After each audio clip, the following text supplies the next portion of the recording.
Selamat pagi dan salam sejahtera untuk kita semua. Yang saya hormati Profesor Dr. Randus Bernardinus Maria Purwanto MBA PhD selaku dosen pembimbing dan Bapak Ibu dosen penguji.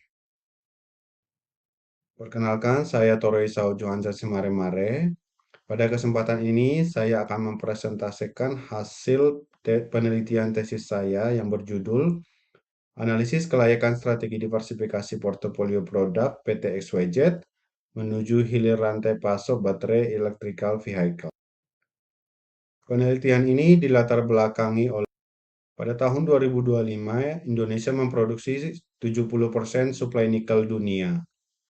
Kemudian adanya tren transisi energi dari internal combustion engine ke electrical vehicle, adanya pertumbuhan penduduk dan meningkatnya permintaan baterai seiring dengan permintaan produksi electrical vehicle. Tingginya permintaan tersebut mengakibatkan terjadinya penambangan besar-besaran yang mengakibatkan oversupply dan harga nikel menurun yang berdampak pada pendapatan perusahaan yang ikut menurun. Rumusan masalah dalam penelitian ini yaitu PT XYZ berdiri pada tahun 2022, kemudian melakukan IPO pada tahun 2023. Perseroan mengelola rantai nilai nikel yang terintegrasi secara vertikal, mulai dari penambangan limonit dan saprolit, pengolahan RKF dan HPAL berupa produk nikel matte dan MH. Perusahaan ingin melakukan ekspansi ke prekursor PCIM berupa nikel mangan kobalt sesuai dengan misi korporasi yaitu menjadi perusahaan baterai berkelanjutan dan terintegrasi secara vertikal. Namun terdapat tantangan korporasi menuju hilir ini berupa pengembangan HPAL kapasitas besar masih dalam tahap konstruksi sekitar 83% sesuai dengan laporan kuartal keempat tahun 2025. Yang kedua, portofolio bisnis yang dijalankan bergantung dengan perubahan harga komoditas dan meningkatnya pesanan. Sehingga korporasi membutuhkan perencanaan sebagai bentuk antisipatif berupa strategi diversifikasi yang tidak dapat menunggu satu fase investasi selesai ke pengembangan strategis berikutnya. Menunda dapat mengakibatkan korporasi terlambat masuk pasar saat permintaan prekursor telah mencapai puncaknya. Di samping itu, pembangunan pabrik juga membutuhkan waktu sekitar 2-3 tahun. Terdapat 3 pertanyaan dalam penelitian ini. Yang pertama, apakah pengembangan ke PCIM memiliki daya tarik yang cukup secara struktural untuk menciptakan keunggulan kompetitif bagi PT XYZ? Yang kedua, apakah pengembangan ini melalui pengujian biaya masuk menarik atau tidak bagi PT XYZ? Dan yang ketiga, apakah pengembangan ini memberikan peningkatan nilai dan menciptakan sinergi bagi PT XYZ? Tujuan penelitian yaitu untuk menganalisis kelayakan strategi pengembangan PT XYZ dari pemasok bahan baku baterai intermediate produk menuju produk bernilai tinggi berupa prekursor PCIM berdasarkan 3 kategori yaitu apakah pengembangan ini memiliki daya tarik, apakah memberikan peluang profitabilitas, dan yang ketiga, apakah menciptakan nilai tambah atau sinergi dalam mendukung keberlanjutan perusahaan. Manfaat penelitian yaitu pada bidang akademik, menambah literatur studi strategi dan diversifikasi, khususnya sektor nikel. Manfaat pada corporate dan business level yaitu menyajikan acuan strategis bagi PT XYZ dalam pengambilan keputusan pengembangan portofolio produk. Ruang lingkup dalam penelitian berfokus pada pengembangan portofolio produk MHP ke prekursor PCIM, di mana aspek strategis berupa kapabilitas internal, strategi integrasi vertikal, dan keunggulan kompetitif. Aspek keuangan hanya estimasi nilai strategis, bukan valuasi secara komprehensif. Dan aspek teknologi bukan rancangan proses teknis secara mendalam. Landasan teori berupa strategi diversifikasi melalui uji Three Essential Test berupa Attractiveness Test, Cost of Entry Test, dan Better Off Test.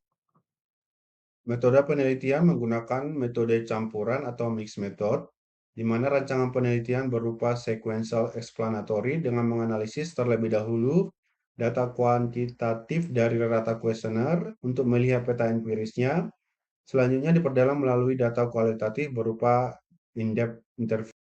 Pengumpulan data dibagi menjadi dua, yaitu primer melalui kuesioner dengan skala Likert 1-5 untuk menguji attractiveness test dan better of test.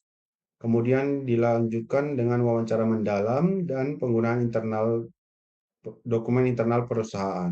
Sedangkan data sekunder bersumber dari laporan industri, ada juga publikasi pemerintah dan asosiasi nikel, serta studi literatur terkait dengan strategi ini.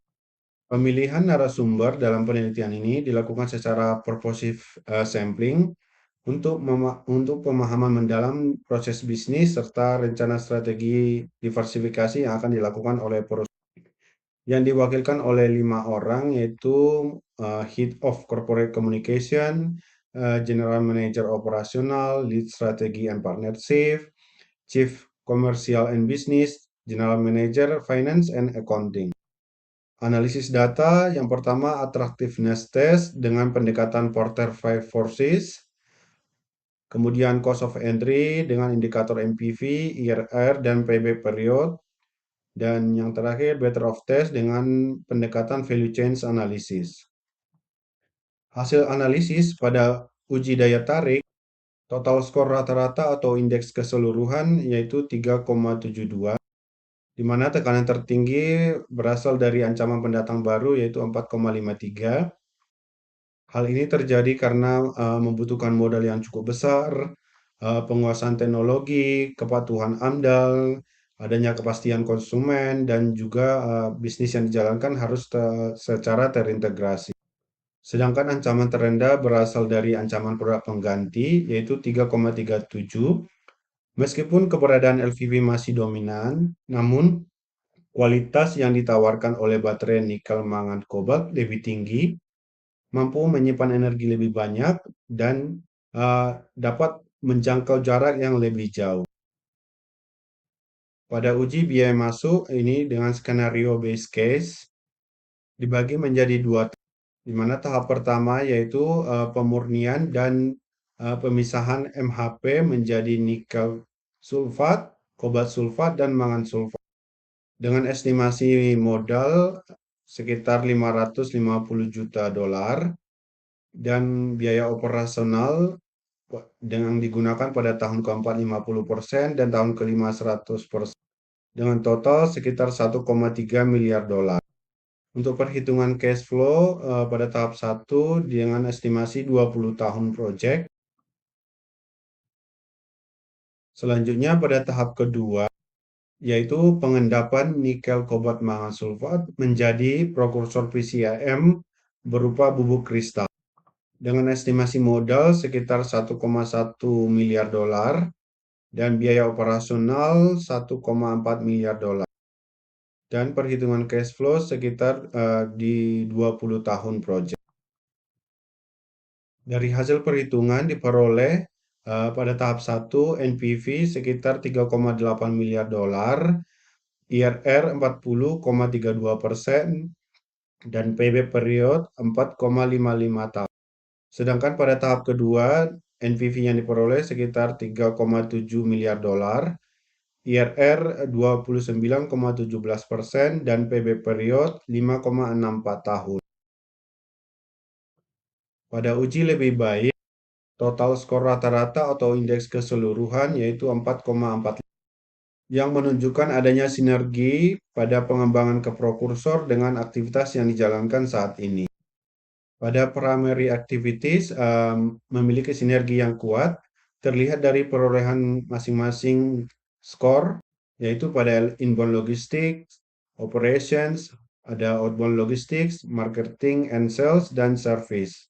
Begitu juga dengan support activities berupa firm infrastructure, human resource management, teknologi development, dan procurement.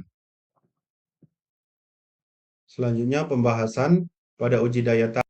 Pengembangan ke prokursor PCIM dinilai atraktif. Hal ini didukung dengan meningkatnya permintaan baterai EV, kepatuhan kebijakan, dan adanya dukungan hilirisasi berupa insentif pajak dan kapabilitas strategis yang dimiliki oleh perusahaan. di mana permintaan ini berfokus pada kepadatan energi, kapasitas penyimpanan, dan jarak tempuh yang jauh. Dukungan hilirisasi berpotensi memperoleh insentif pajak sekitar 10 sampai 15 tahun sesuai dengan PMK 130 tahun 2020. Kemudian perusahaan juga mampu mengelola tekanan dalam baik dari industri, termasuk pemasok, pembeli, barang pengganti, para pemain, dan para pendatang baru ke industri tersebut.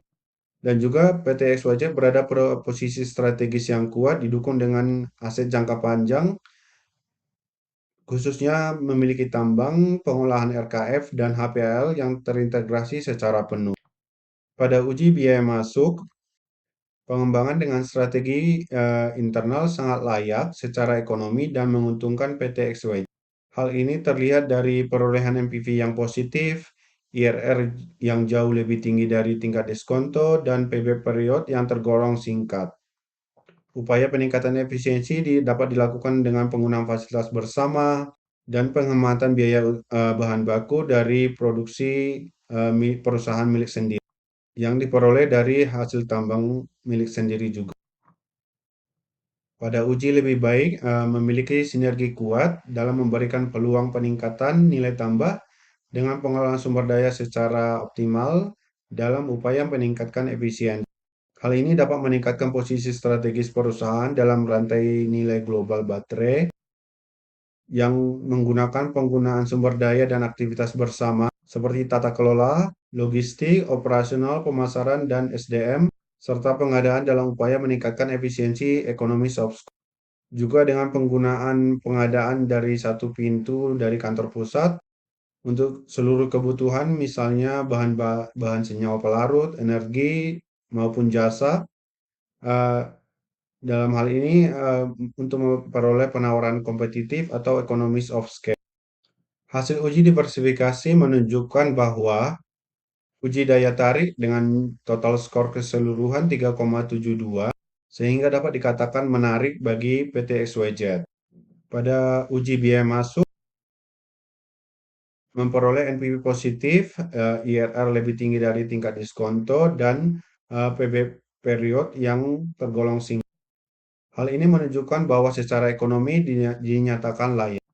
Selanjutnya untuk uji lebih baik dengan skor rata 4,45 menunjukkan potensi sinergi yang kuat dengan primary dan support activities yang dijalankan saat sehingga berdasarkan hasil uji strategi diversifikasi dinilai layak untuk dijalankan oleh PT XYZ. Selanjutnya untuk kesimpulan dan saran.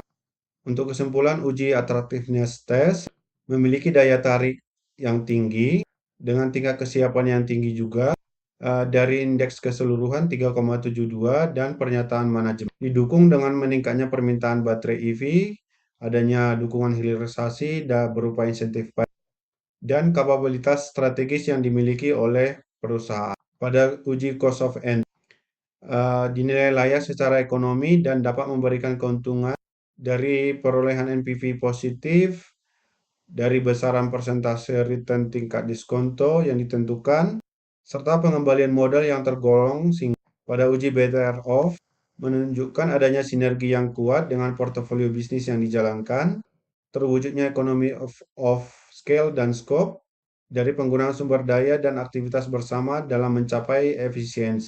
Sehingga pengembangan ke prokursor PCIM dalam strategi diversifikasi melalui 3 uji tersebut dinyatakan lolos dan layak untuk dijalankan segera oleh PT XYZ. Berdasarkan hasil analisis dalam penelitian ini, penulis menyarankan supaya manajemen PT XYZ dapat mempertimbangkan pengambilan keputusan strategis dengan segera untuk menjalankan strategi pengembangan ini dengan pengembangan internal karena dinilai layak dan dapat memberikan keuntungan secara ekonomi bagi perusahaan. Di samping itu, menunda dapat mengakibatkan kehilangan momentum dalam meraih pasar. Oleh karena itu, pengembangan ini secara otomatis akan semakin memperkuat posisi strategis dalam rantai nilai global baterai EV sesuai dengan misi perusahaan. Demikian presentasi saya ucapkan terima kasih.